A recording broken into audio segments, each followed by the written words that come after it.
Good evening, guys. Welcome. Today I am joined with three fine guests, Muhammad Azahat, Awais, and Zubair. First time Zubair joining us, so thank you very much. Truly an honor to have these veterans of the Indoor League with me today. And firstly, I would like to apologize. To be honest, the frequency of these podcasts has been quite low compared to the previous few years, and I'm probably the one to mainly blame for that. But the main discussion points for this podcast will be how each team can qualify for the semifinals, because there's many different scenarios to be considered, really. And obviously, I have these professionals with me here to give their opinion on what is the best options that each team can take to maximize the chances of making it to the semifinals. Um, so let's make a start. I mean, few points to bear. Look, I'm not going to take some ridiculous things into consideration when I'm coming up with these different scenarios. Some people are coming up with unplausible things like, oh, what happens if all of Burn Grieve gets injured before the game or something nonsense like that. So we're trying to be sensible here with these predictions at the start. But let's make a start with Lane Top Lions.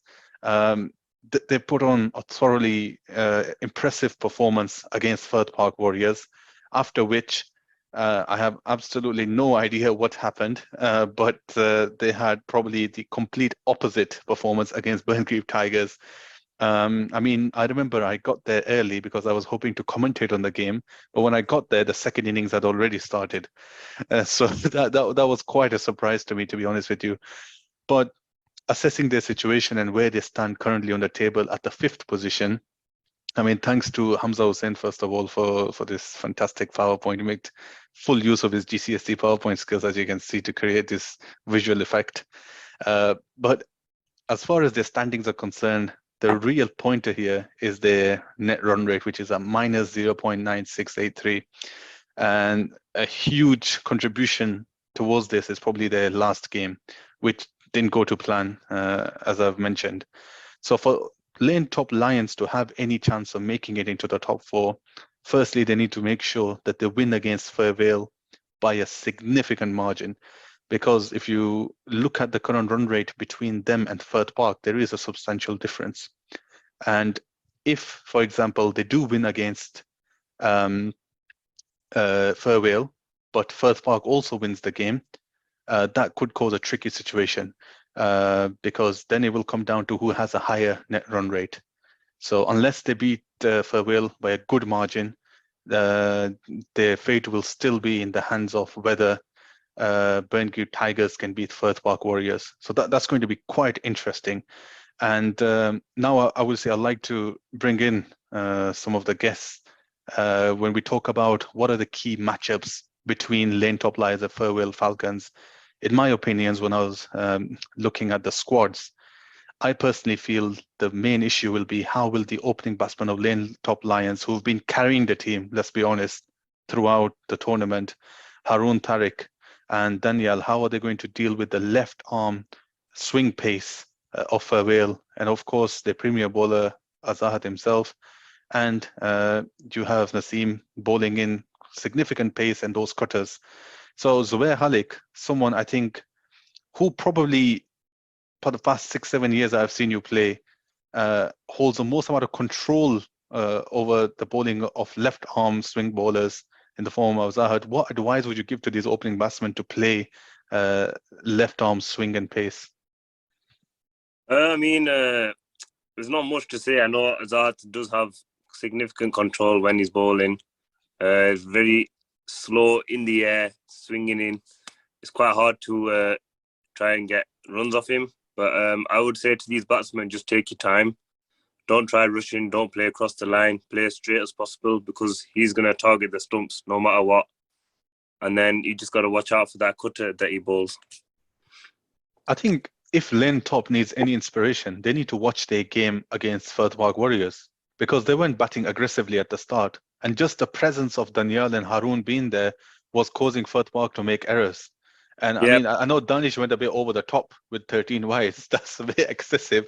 Yeah, but there was that game where Haroon batted quite slow and then it put on everyone else to score runs. Yeah. So when you're assessing whether, you want to take your time at the start or you need to be aggressive, you need to also look at the batting attack of the other team as well. And with all due respect to Azahat, I don't think they have the strongest batting order. And if they can stay there for a few overs, set a good, healthy foundation, I really think that they can definitely take the game away. But there will be a heavy amount of pressure on the opening batsman for Lane Top Lions. And I really do wish them the best. They're a new team into the league.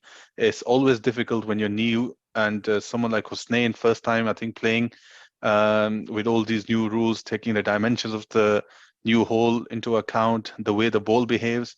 They've done, I think, a fantastic job with their first time in this edition. I think they'll do a lot better going forward. Go on, Zubair.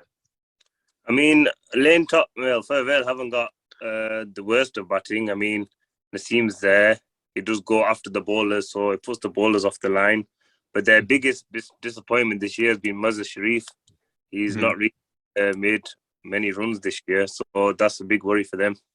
I've been actually looking at the batting of Mazhar and how he's adapted over the years. And one thing I was speaking to him about, which I couldn't really understand, that why is he relying on his sweep so much when he has fantastic control over the ball, playing other array of shots? Why do you play this risky stroke, in particular against the fast bowlers? Because it's very hard to control the sweep against a left arm swinging bowler. So when you have someone bowling like Danish, which is what happened against Fatwag Warriors at significant pace, or Amir, and you try to sweep them, you're going to have far less chance of being able to control that. So, I think batting styles is something that definitely will need to be considered. But keeping, go on, Zubair. I mean, if you look at the way Mazhar's been batting, the way he bats, he scores in front. So it's either to cover or to like mid-wicket area where he just nudges the ball around and then runs. Mm-hmm. Obviously, yeah, the rules changed slightly. So we've tried to encourage more shots hitting on the full. So he's trying to probably playing that scoop, trying to think, oh, I can scoop 2 runs here and run as well. Plus, we've got 7 players this year. So that makes a big difference. He's not got that much space to run in front of him now. So he's trying to look for the gaps behind him. So Yeah, I think very, very good batsman. Very good points there. And this is why it's good to have a batsman on the Vodcast, because the perspective the batsman brings can be very different to how I normally have all bowlers on board. So very good. And I think Mazhar definitely is someone who used to rely, much like Bash, on that late cut quite often as well. So now you have an additional fielder there. He's had to adjust quite a bit. So it's going to be interesting how they approach the next game. And of course, I think Azahat will be speaking to his batsmen and relaying some of these points across, as he has been doing passionately for the past few games. And anyways, I think time to move on to the next interesting matchup, which will be Firth Park Warriors versus the leaders of this pack, Burngreave Tigers. I mean, what a run Burngreave have had. 6 games and they've won every single game. This almost reminds me of how Molvi Sixers used to be in the first few editions, always at the top of the table, only to lose in the finals.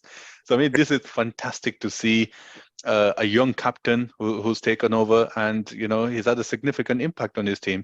They've been doing really well. And there's no secret, the elephant in the room, the key man behind much of their success, obviously, has been Saidur Rahman, who, interestingly, has actually had bigger impact with his bat than the ball. And this is something I was pointing out to the guys, even at the end of the last edition, that, okay, for the past 2 years, maybe Sid hasn't been batting too well, but he's a fantastic batsman that can take the game away. And since the hole that we're playing is going to be different, the play style is going to be different, I think this is going to suit someone like Sid far more than the previous venues that we've been on. And we can see the results, they're quite plain. He is by far the most valued player in the league at the moment. But coming back to the game, what will Firth Park need to do? To get through is quite simple. If they win against Burngreave, they will be 2 points ahead of Fairvale. So in that regard, they'll have a very good chance of going through. But there is only one caveat to that. If they win and Lane tops by some miracle on that day, they come all guns blazing. and defeat Fairvale. I think I did some very basic calculations. They'll have to get Fairvale out for under, I think, 15 runs, and then get that within very, very quick range. Then they will be able to overtake Firth Park Warriors and go through. So that's one of the caveats. If Firth Park win and Lane Top win with a significant margin, they'll still be able to overtake Firth Park Warriors. And if Firth Park loses, they're simply out. There's not any way around it. They don't have much leeway. So I've been speaking to my players. I think the main problem for me has been getting a consistent team all the way around. Of course, after previously the team separated, so it's a brand new team this time around. But it'll be interesting going ahead in the next few editions. I think I have been able to now collect a bunch of players that can play consistently. So, anyways, that's something for the future. But yeah, Zubair, go ahead, and Owais. Well, I mean, if you pull out the bowling side that you pulled out against, when did you have Imran and best Yeah, team was that? I think, yeah, that was against, if I'm not mistaken, Donald Dynamites. Well, I mean, if you pull that team out this Friday, then I don't see you losing. I think the thing is, it comes down to the experience of playing indoor. A lot of the guys in my team, they are fantastic outdoor players. I mean, I have Amir and Danish who play very high quality cricket. But the issue is, indoor, the edges are the best shots you can probably play. So, it's just about who's having a good day and who's able to make the most out of any chances that they get on the day.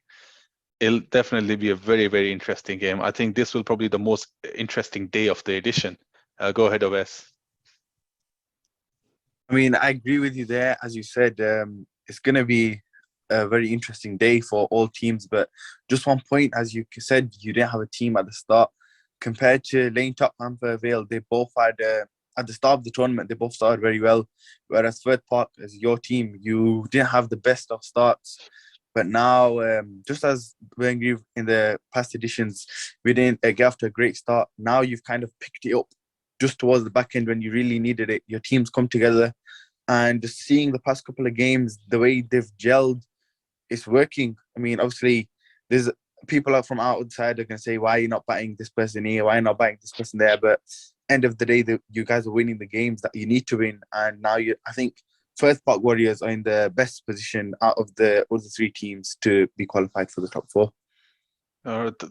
Firstly, thanks a lot there, Wes. Some valid points made there, and I hope what you say comes true this Friday night. But I can see Azahat is very much anticipating for me to talk about his team, so I'm going to move straight down from Firth Park Warriors to Fairvale Falcons and what they need to do to actually get through. After their loss to Firth Park Warriors, it's to be noted actually that Fairvale are not in a bad position here. And the main reason for that is their fantastic net run rate. I think they had one remarkable game. Azahad, who was it against? Was it Handsworth?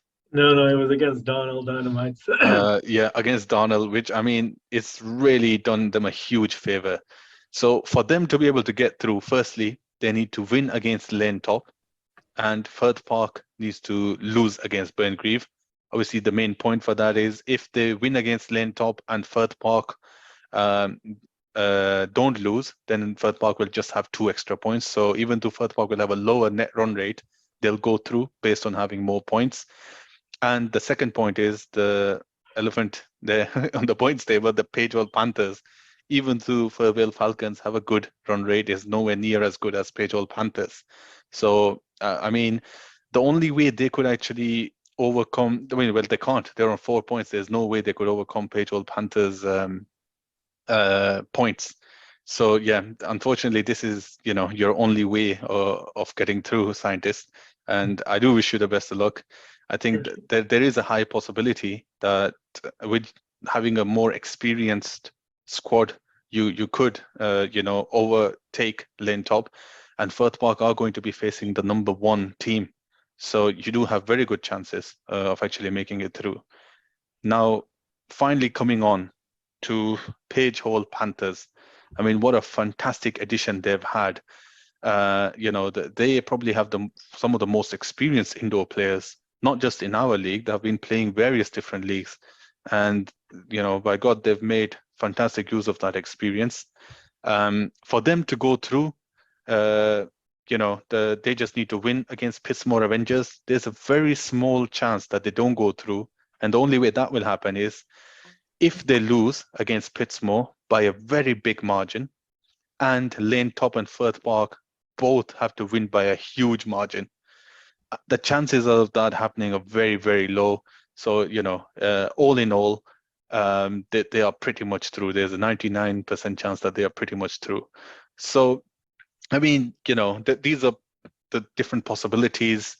And I think the key games will probably be the first two, where a lot of things will already be decided. So very, very interesting day coming ahead. Now I want to move on to another, I did talk about some of the key battles for the Lane Top Lions, their game against Fairvale, but I also want to talk about how Page Hole Panthers are going to face against Pittsmore. There, have been some rumors in the media that perhaps Pittsmore Avengers may not have the entire squad. And I know you're very keen, OS, to raise your hand there. Please go ahead.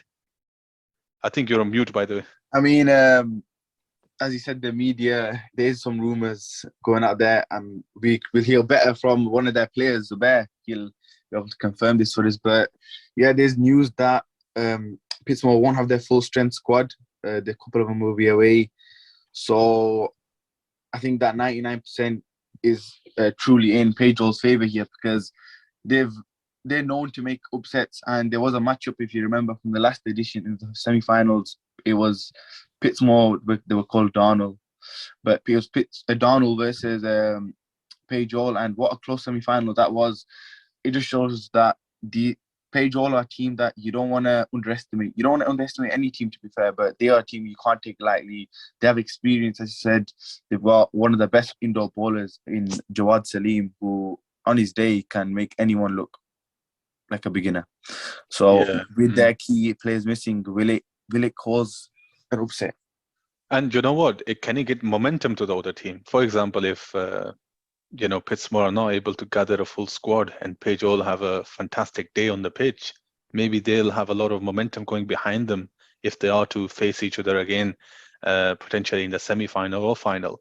So it'll be very interesting to see that. But yeah, Zubair, I mean, if you wish to share any news on that end, you're more than welcome to. And at the same time, if you don't wish to share anything, you have every right not to do so as well.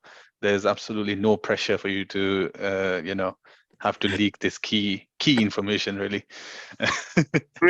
A big issue for us because we already qualified. So we are missing a few players. I'm not going to mention which. Some of the media probably already know who we're missing. So, but yeah, we are missing a few. Yeah, I mean, we do have some very keen journalists in our media platform. They don't let anything get away. I mean, I've seen some pictures of OS going to the hospital a few days back as well. That was captured and posted straight away. So that, that could potentially have some impact on the game of Firth Park versus Burngreave Tigers as well. But yeah, at the same time, no pressure on OS to make any decision at this very moment whether he's going to rest for that game or risk injuring his hand even further. But yes, OS, go ahead. No pressure at all. I mean, cricket, I don't know how it happened. Obviously, injuries happen, but it's a game that I'm looking forward to. I can't miss it. I wouldn't miss it. I want to play against you. I don't want to miss it. So we'll be there on the pitch. And let's hope he doesn't get injured even more.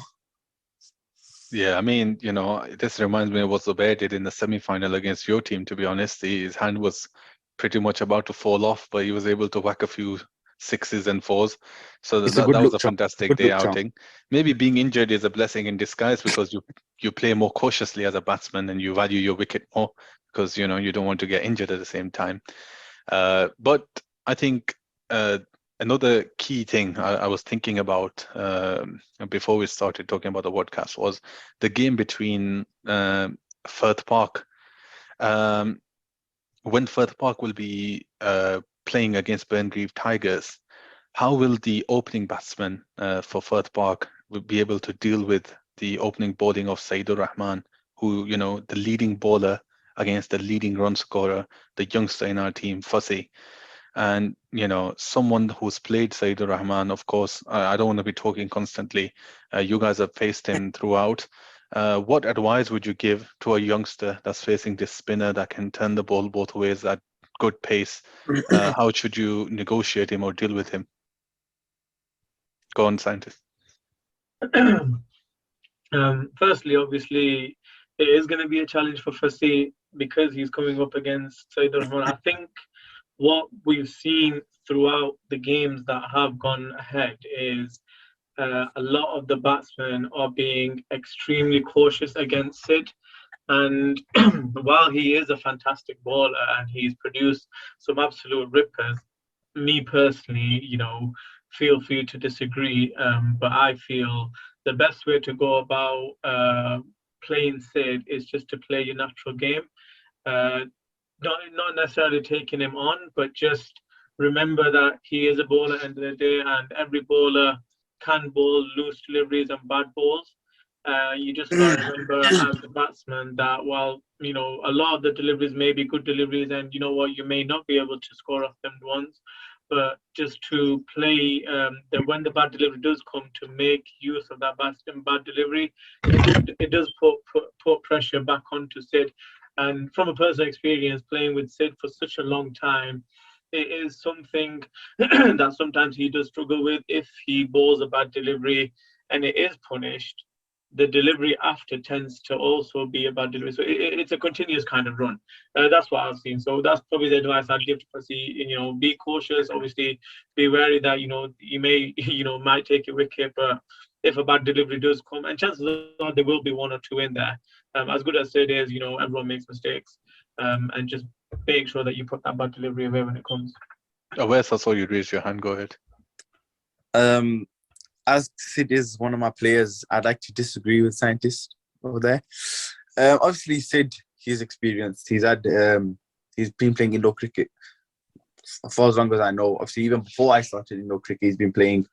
But I think this year we've seen a different side to Sid compared to usual. As you said before, Adnan, with the bat as well.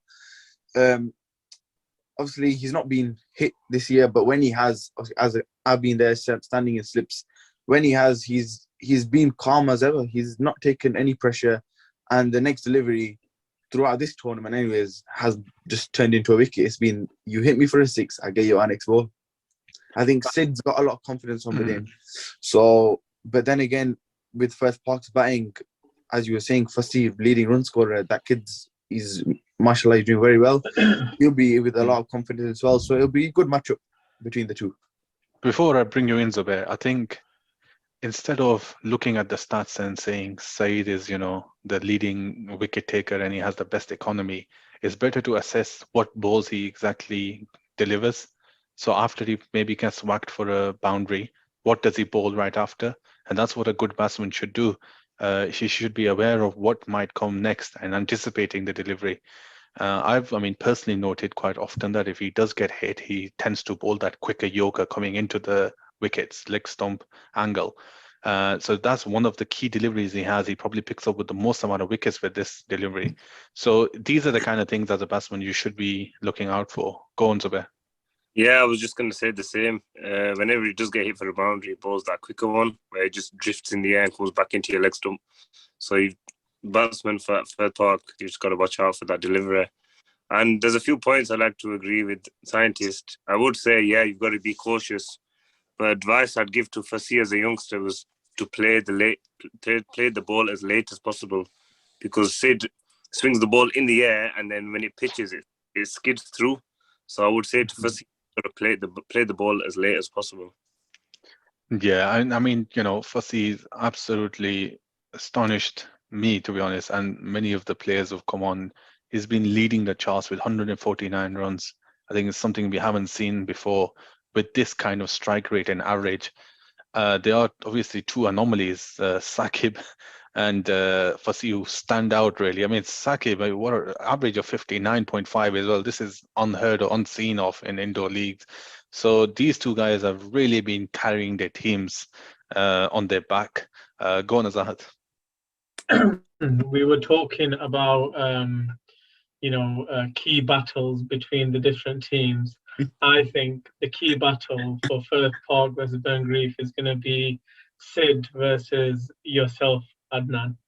From obviously playing with you two for such a long time, me personally, and I feel as if there may be other people who agree with this as well, but if there was one batsman, and this is a genuine compliment, as I don't give this to Adnan many a times, but if there is one batsman who you would probably want on the receiving end of Sid's, overs, you would probably want Adnan there. I think he's played with him for such a long time, and he plays against Sid with a lot of freedom, whereas a lot of other batsmen will be extremely cautious, whereas Adnan, mashallah, we've all seen him, a fearless batsman, and I reckon that's going to be a key matchup, and I think that's going to be a key turning point, and I think that's going to decide where the game goes, how you personally place it in the game of I life. mean, thank you very much, scientist. I've made a note of the date that you've said these words. I will be pasting this on my wall because it's very rare to hear a compliment coming out of your mouth for me. So truly, I am touched in the depths of my heart with this. Thank you very much. I mean, definitely, it's going to be quite interesting. Me and Sid, I think, either, to be honest with you, what quite often happens, we both either do really well against each other on a given day, or we do really badly. So you'll either see me getting out very early, or me showing some level of control. So it's either going to go, I think, in one way or the other. Go on, Zubair. Yeah, I agree with scientists there. Since you're the most experienced campaigner in your team, you and Bash are going to be very... Yeah, I mean, you know what? It's really good to have input from you guys, because I, don't like talking about my own team that much in Access. So it's good to hear from other people what they think will be the key battles going into here. But you know what? That was fantastic. I mean, if there's any key battle that I missed out on, obviously, please do let me know. I know we've discussed Page-All Panthers, how they're going to have to deal with the attack of, I mean, I don't know if we talked in that detail, but I don't know what team is going to come up with Pitsmore. But Zubair, I'm guessing you will be playing. So I think the key thing for them will be how do they deal with your pace attack, really. And I've obviously just had you in my team every single edition. I've never faced you. Awais, you and Azahat have had a lot of experience facing Zubair. What advice would you give for the batsmen if they want to get on top of Zubair, if they want to have some success? How do you deal with the kind of pressure and the pace that he brings? I think, you look at Pitsmore and, they've got such attack in their lineup. It's one, great bowler after another. There's no loose ends in their team, and that's what's been, worked out really well for them. I guess, obviously, I can't speak from a batsman's perspective, but I guess, personally, if I was to speak to my guys, but when the game was coming up against Pitsmore and the discussions that I had with my team, I guess it was, as risky as it is, you have to be able to you're going to have to target one of the bowlers. If you're going to go into the mindset that, they're all fantastic bowlers and you're going to have to see them all out, you're not going to end up with many runs. So I guess it just goes back down to a game of fearless cricket. Just play without any fear. The legends of the game always say, don't look at the ball, look at the ball. Focus on the ball, forget the bowler. Don't think, oh, it's Hamza Yunus bowling, oh, it's Zubair bowling, oh, it's Jawad Akhtar bowling. Just look at that ball and play that ball on its merit, and you'll do well. It won't be easy. It never is when you've got the quality of attack that they've got. But if you just go in with a fearless mindset, you're going to play your shots, you're going to be positive. Risk and reward. You take the risk and you'll reap the rewards after. I mean, I definitely agree. I think scientists sometimes in between your speech, you do really throw out some pearls, and that line about playing the ball instead of the bowler, I really think is fantastic. And that's the kind of mentality I've tried to have in the last few games, especially when I was playing against your main pace attack, yourself and Naseem. I was trying to focus on each ball rather than, trying to overthink about the caliber of the bowler, which can really get to your mind. Awais, you had your hand up. Go ahead. Yeah, just as you touched on Azad's point about playing the ball, not the bowler. we had a perfect example when Nasser came up against the Pittsburgh bowling attack, and that was their full strength attack as well last week, and he went on to score a 50. He literally played the ball, not the bowler. He was taking the attack to everyone, even Hamza Yunus, Jawad, who has been a very, very good indoor bowler. He's been taking the attack to everyone. So I'd say to Page Hall themselves, but they play fearless cricket anyways. Their cricket is fearless cricket. So that's Definitely, where without it'll be a doubt. very good matchup.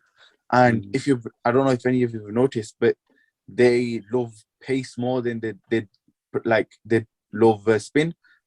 So I think it'd be Absolutely. they won't be backing away any time. They'd be loving it. Absolutely. And I mean, Zubair, have you raised your hand, or is it still up from the last point? I don't know. I was just about to say the same thing that Wes said. Look what Nasser did to us last week. He took the attack to all of us. So the Page all have just got to play fearless cricket if they want to score runs. And you know, I was actually earlier on looking at the highest scores in this league, and I mean, what a fantastic innings by Nasser Hussain. You know, and when Nasser gets going, he's really hard to stop. You know, there are very few deliveries that can get him out, and he definitely had one of those days. Fantastic player, I think, role model for some of the youngsters that are coming in. Look at his style of play, how he deals with these pace attacks, and he really does wear down the bowling attack in a masterful way. But yeah, I think this has been quite good. We'll conclude this podcast here. Thank you very much, guys. You made some fantastic points, and I hope the viewers and the teams can take some of these points ahead and going into this crucial game coming up on this Friday. And we'll close with the final point from Zubair. You got your hand up. Yeah, I just want to make a point. This is going to be my last game for the season. Unfortunately, I will be missing the finals to work commitments. So I wish my team all the best when we get through to the next stage. I mean, that's glad tidings for everyone except for your team, Zubair. So, you know, thank you for giving us these fantastic news to end It on. actually is. Couldn't have asked for a better gift, really. So, well, not too bad because it's Ibrahim. So, fantastic. It's just a superstar after a superstar, isn't it? There's just no shortage of them. But anyways, thank you guys, and Assalamu alaikum. Take care, everyone. Thanks. Assalamu alaikum.